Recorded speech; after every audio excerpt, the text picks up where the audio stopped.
2025 champion trophy শুরু হতে চলেছে আর মাত্র কয়েকদিনের অপেক্ষা। প্রথম ম্যাচ 19 তারিখ থেকে চ্যাম্পিয়ন ট্রফির আগাজ হবে।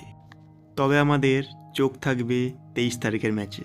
হ্যাঁ, 23 তারিখের ইন্ডিয়া ভার্সেস পাকিস্তানের ম্যাচ। সব থেকে হাইপে থাকা ম্যাচ ইন্ডিয়া ভার্সেস পাকিস্তান। তো আমরা আজকে দেখে নেবো অ্যানালাইসিস করে যে কোন টিম কতটা আগে, কোন টিম কতটা আগে আছে এই চ্যাম্পিয়ন ট্রফিতে, কোন টিমের চান্স সব থেকে বেশি জেতার জন্য। দুই দলের সাপোর্টারই বলবে ভাই আমরা জিতবো, ইন্ডিয়ার বলবে ইন্ডিয়া জিতবে, পাকিস্তান বলবে পাকিস্তান জিতবে। তো আমরা ডাটার সাহায্যে দেখে নেব যে কোন টিমের চান্স জেতার সব থেকে বেশি। সব থেকে প্রথম আমরা দেখে নেব ইন্ডিয়ান টিমের স্কোয়াড। ইন্ডিয়ান টিমের স্কোয়াডকে আমরা তিনটে ভাগে ভাগ করেছি। একটি হলো পিওর ব্যাটিং, একটি হলো অলরাউন্ডার, আর একটি হলো পিওর বোলার। পিওর ব্যাটারে আছে রোহিত শর্মা, শুভম গিল, বিরাট কোহলি, শ্রেয়াস আইয়ার আর কেএল রাহুল। অলরাউন্ডার পার্টে আমরা রেখেছি ঋষভ পান্ত, হার্দিক পান্ডিয়া, অক্ষর পটেল, রবীন্দ্র জাদেজা আর ওয়াশিংটন সুন্দর। তারপর দেখছি আমরা বোলিং পার্ট। বোলিং পার্টে আছে মোহাম্মদ শামি, হর্ষিত রানা, কুলদীপ যাদব, বরুণ চক্রবর্তী আর অর্শদীপ সিং। এরপর আমরা দেখে নেব পাকিস্তান টিমের স্কোয়াড। আমরা পাকিস্তান টিমের স্কোয়াডকেও তিনটি ভাগে ভাগ করেছি, ব্যাটার, বোলার আর অলরাউন্ডার। ব্যাটারের মধ্যে আছে ফখর জামান, বাবর আজম, উসমান খান, মোহাম্মদ রিজওয়ান আর তৈয়ব তাহির। এরপরে আসছে অলরাউন্ডার পার্ট। অলরাউন্ডার পার্টে আছে পাকিস্তানের আগা সালমান, কামরান গুলাম, সৌদ শাকিল, ফাহিম আশরাফ আর খুশদিল শাহ। এরপরে আসছে বোলার পার্ট। বোলার পার্টে নাসিম শাহ, শাহিন শাহ আফ্রিদি, আবরার আহমেদ, হারিস রৌফ আর মোহাম্মদ হুসনেইন। এবারে আমরা দুটি টিমের প্রবাবলি 11 প্লেয়ার বেছে নেব এবং তাদের ব্যাটিং অর্ডারের অ্যাকর্ডিং দেখে নেব যে কোন টিমটি তাদের জেতার বেশি সম্ভাবনা রাখে। আমরা প্রত্যেকটি প্লেয়ারকে 1 পয়েন্ট করে দেবো। মোট 11 পয়েন্টের মাধ্যমে আমরা ডিসাইডেড করব কোন টিমটি জেতার বেশি সম্ভাবনা রাখে। তো শুরু করা যাক। প্রথমে আমরা বেছে নিয়েছি পাকিস্তানের ওপেনার ফখর জামান আর ইন্ডিয়ান টিমের ক্যাপ্টেন রোহিত শর্মা। এই দুজনের বর্তমান কারেন্ট পারফরমেন্স হিসাবে আমরা রোহিত শর্মাকে না বেছে ফখর জামানকে বেছে নিলাম। তো পাকিস্তান 1, ইন্ডিয়া 0। এরপরে আসছে সেকেন্ড ওপেনার, ইন্ডিয়া থেকে শুভম গিল, পাকিস্তান থেকে বাবর আজম। দেখা যাক কে জিতে। হ্যাঁ, কারেন্ট পারফরমেন্স হিসাবে আমরা এবারেও পছন্দ করলাম ইন্ডিয়ার শুভম গিলকে। তো পয়েন্ট দাঁড়ালো 1-1। এরপরে আমরা আর যে দুটি ব্যাটসম্যান বেছে নেব সেটি হলো পাকিস্তান থেকে সৌদ শাকিল আর ইন্ডিয়ান থেকে ইন্ডিয়ান কিং বিরাট কোহলি। এতে তো কোনো সন্দেহই নেই যে কে জিতবে।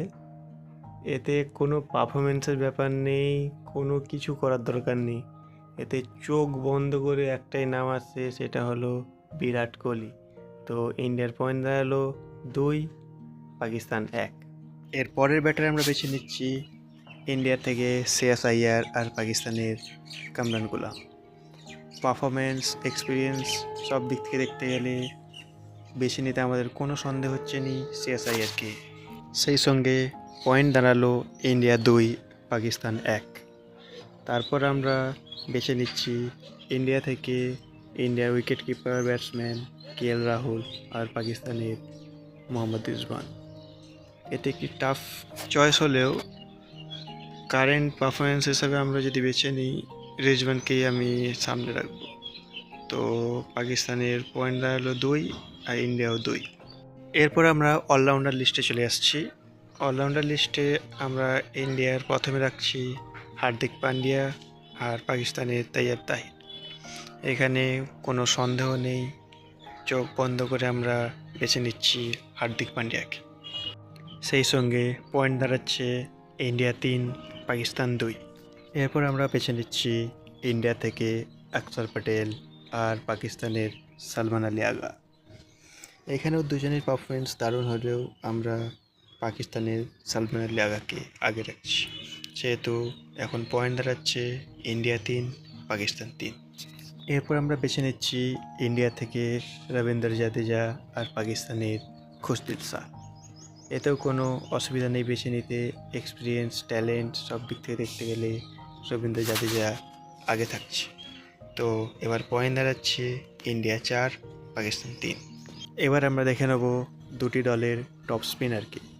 ইন্ডিয়া থেকে থাকছে কুলদীপ যাদব আর পাকিস্তানের আবরার আহমেদ। এখানেও খুব একটা অসুবিধা হবে না বাঁচতে, আমরা নিঃসন্দেহে কুলদীপ যাদবকে তার এক্সপিরিয়েন্স এবং পারফরমেন্স হিসাবে তাকে আমরা টপে রাখবো।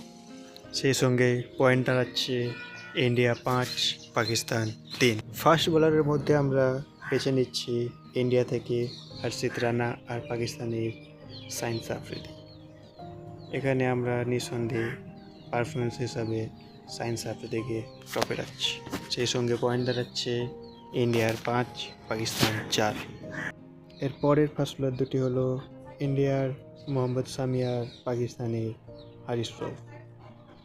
পারফরমেন্সের দিক থেকে পিক করতে গেলে খুব একটা টাফ সিচুয়েশান, তবুও যেহেতু শামি ইঞ্জুরি থেকে ফিরে আসছে সেহেতু আমরা হারিস রফকে পিক করছি। সেই সঙ্গে পয়েন্ট দাঁড়াচ্ছে 5-5। তো ভেরি ভাইটাল সিচুয়েশান, এখন দেখা যাক কে জেতে, ইন্ডিয়া না পাকিস্তান। তো এবারে আমরা পিক করছি ইন্ডিয়া থেকে আর্শদীপ সিং আর পাকিস্তান থেকে মোহাম্মদ হাসনেইন। দেখা যাক কে জেতে, আর্শদীপ না হোসনেইন। এখানে যে জিতবে সে তার দলকে জয় করবে। তো এখানে আমরা পিক করছি আর্শদীপ সিং। ফাইনালি আর্শদীপ সিং জিতে ইন্ডিয়ার পয়েন্ট করলো 6 আর পাকিস্তান করলো 5। তো ফাইনালি জয় হলো ইন্ডিয়ার। Thank you.